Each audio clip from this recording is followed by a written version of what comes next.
go right now. Hey, I'm John Legend, and you're watching Billboard News. We are here, Billboard News. I am Deputy Director of R&B Hip Hop, Carl Lamarre, and I'm here with a legend. You're crazy and I'm out of my mind. We're just ordinary people. We don't know which way to go.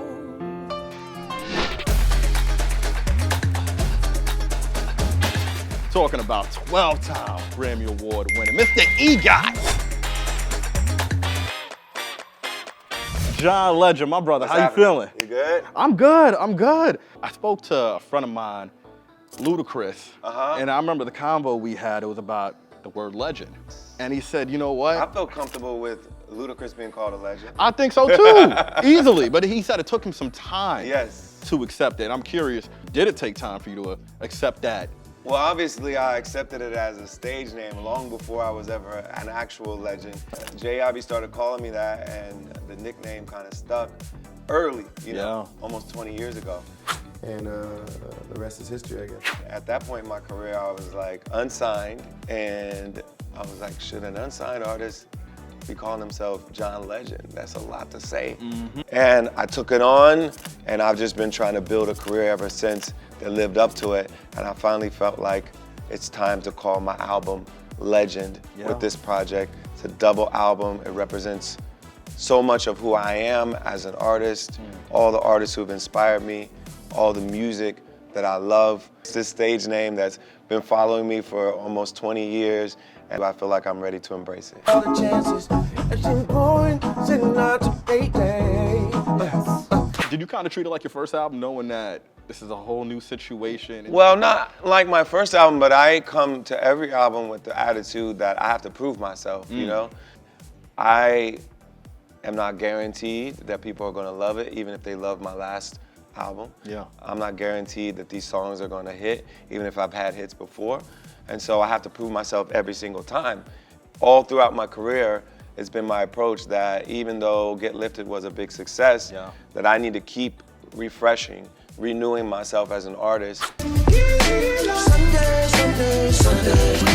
How were you able to channel each emotion without?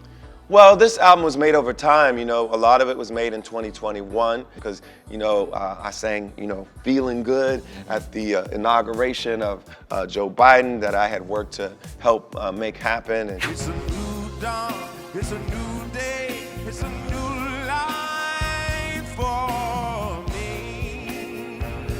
so part of it was fueled by that optimism and that sense of like things are gonna get better. The vaccine was coming, you know, all these things were happening around that time. And I felt like, you know, we about to be back outside. I'm gonna make some music where we about to go back outside. And you know, we had some ups and downs since then. But I feel like a lot of the music was inspired by just optimism and feeling like the future was gonna be better. But we also have songs about dealing with grief and dealing with pain. I feel like this album really represents all of who I am and so many of my different experiences in life and my inspirations as a musician. I want to say there's a track, I think it's on Act 1 called Fate. I want to say. Yes, Fate. We take in this bed, we made it wasn't our fate. Do you feel like John Legend reached his fate? I feel like this is what I'm supposed to be doing. I've been wanting to do this in my life since I was a kid, and I'm so grateful that I'm living my dream out right now. I feel like, man, pinch myself. This is amazing.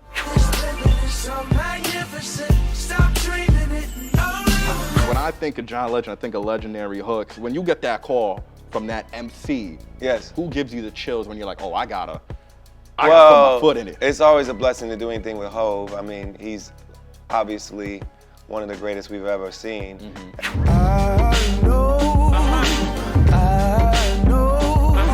some places we can go. Him asking you to be on a record just means like a lot of thought went into it. It's not just haphazard.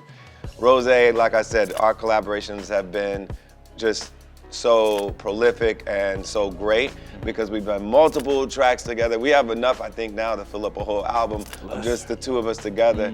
And we always say we got to make a joint album together sooner or later, but I mean, even if you just put the ones we did together already. You know, now, the playlist yeah, on Spotify. Yeah, it's a nice playlist. Yeah.